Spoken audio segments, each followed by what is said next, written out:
بعض لوگ یہ سمجھتے ہیں کہ میرے بعد میری اولاد ختم دلائے گی، میں بخشا جاؤں گا۔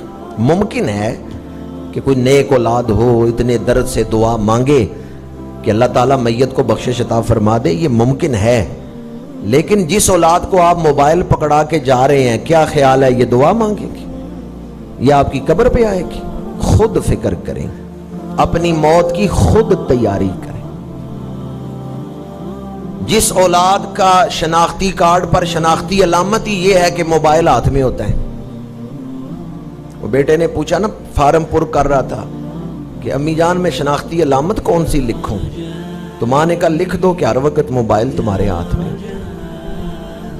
جس اولاد کو آپ اس قدر موبائل کا عادی بنا کے جا رہے ہیں، کیا وہ آپ کے لیے بخشش کی دعائیں مانگے گی؟ میرے ایک دوست ہیں سیالکوٹ، وہ کہتے ہیں یہاں ایک امیر ترین آدمی بیمار ہوا تو اسے لاہور لے کے جانا تھا، تو ہیلی کاپٹر آیا سیالکوٹ، ہیلی کاپٹر میں بٹھا کے اسے لاہور لے کے گئے۔ یعنی صرف امیر نہیں، امیر ترین آدمی تھا، لیکن دولت سانس تو نہیں بڑھا سکتی۔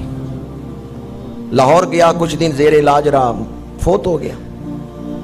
میت واپس سیالکوٹ آئی، اس کے بیٹوں نے مجھے بلایا کہ آئیں ہمارے والد کو غسل دے جائیں، تو چونکہ میرے بھی تعلقات تھے مرنے والے کے ساتھ، میں چلا گیا میت کو غسل دینے۔ جس کمرے میں میت رکھی ہوئی تھی وہاں میرے علاوہ اس کے 2 بیٹے بھی تھے اور 2-3 آدمی مدد کے لیے تھے۔ سردیوں کے دن تھے جب وہ بابا جی صاحب فوت ہوئے ہیں، تو میں نے دیکھا انہوں نے بڑی مہنگی سویٹر پہنی ہوئی ہے، برانڈڈ سویٹر تھی، 50,000 روپے کی سویٹر، امیر لوگ پہنتے ہیں 50,000 روپے کی سویٹر۔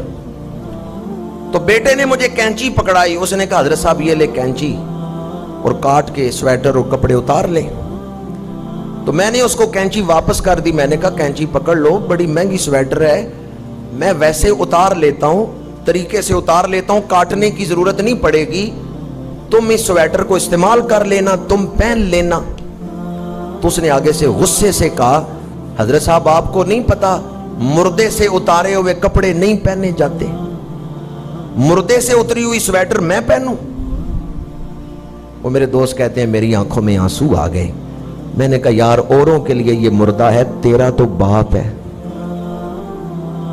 کہتے ہیں اس وقت میری آنکھیں کھلی، یہ دنیا ہے جاندی وار ڈرونا بنیوں، تنو ہاتھ نہیں لاندے ڈر کے، جنہ لئی تو پاپ کمائے کتھے نے تیرے کر دے۔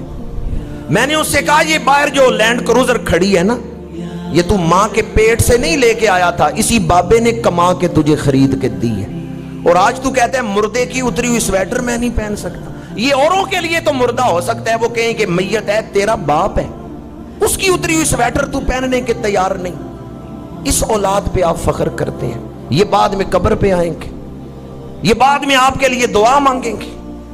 خود فکر کریں، ہاں اولاد کی تربیت ایسی ضرور کریں کہ اولاد کے دل میں خوف خدا پیدا کریں، اور اگر آپ ان کے ہاتھوں میں موبائل پکڑا کے جا رہے ہیں تو پھر یہ توقع نہ کریں کہ وہ قرآن پڑھ کے اصالہ ثواب کریں۔ آج خود فکر کریں، جو آدمی موت کو تو مانتا ہے کہ مرنا ہے لیکن تیاری نہیں کرتا، وہ اپنے آپ کے ساتھ مذاق کر، اور اس مذاق میں تو 99% ہم لوگ شامل ہیں۔ ہم سب مانتے ہیں کہ مرنا ہے، تیاری کوئی نہیں۔